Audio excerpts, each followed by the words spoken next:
என்ன சொல்கிறதுன்னு தெரியல. ஒரு 1500 பேருக்கு அன்னதானம் விட்டு ரொம்ப சிறப்பாக இந்த கும்பாபிஷேகம் குடமுழுக்கானது ஒரு ரொம்ப சிறப்பாக வந்து பார்த்திங்கன்னா மிகப்பெரிய ஒரு திருவிழா போல் முடிஞ்சது. ஒரு முழு கருவக்காடாக இருந்த அந்த ஒரு இடம் இன்றைக்கி மக்களுடைய பாதம் படாத ஒரு இடமே கிடையாது. குளத்தோடு சேர்ந்து கோவில் ரொம்ப சிறப்பாக வந்து பார்த்திங்கன்னா உருவாயிடுச்சு. நாளையிலேருந்து இந்த கோவிலுக்கு ஒரு குருக்கள் வந்துடுவாங்க. கரண்ட் இழுத்தாச்சு. ஒரு கோவிலுக்கான அனைத்து அங்கீகாரமும் இந்த கோவிலுக்கு வந்து பார்த்திங்கன்னா கிடச்சிருச்சு. எல்லாமே அன்பு தானே எல்லாம் செய்த அறக்கட்டளை மூலியமும் உங்கள் மூலியமாகவும் இறைவனுடைய அருள் மூலியமாகவுங்கிறத சொல்லிக்கிறேன். இன்றைக்கி தேதி 20/4/2026.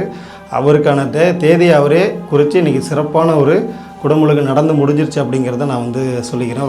ரொம்ப ஒரு சிறப்பான ஒரு சாமி பாருங்கள். அதாவது தெரியாது இந்த சாமியை உருவாக்கினப்ப கண்டிப்பாக அவருக்கு இதே பூஜைகள் பண்ணியிருப்பாங்க. ஆனால் எப்போ நடந்ததுன்னு நமக்கு தெரியாது. என்ன சூழ்நிலையில் இருந்தாருன்னு உங்களுக்கு தெரியும். ஒரு கூரை கொட்டாய் கூட இல்லாமல் ஒரு கருவேலை ஒரு தோப்புக்குள்ளே இருந்து இன்றைக்கி கருவறை வரைக்கும் வந்திருக்காரு அப்படின்னா இந்த சாமியை செய்தவங்களுடைய ஒரு செயலாக இருக்கும். அவங்களுடைய ஒரு மிகப்பெரிய ஒரு ஆத்மாவாக இருப்பாங்க இந்த இறைவனை உருவாக்கினவங்க. சரிங்களா? அவங்களுடைய அருளாலையும் இன்றைக்கி வந்து பார்த்திங்கன்னா சாமியை நம்ம இங்கே வணங்கியிருக்கோம். நன்றி.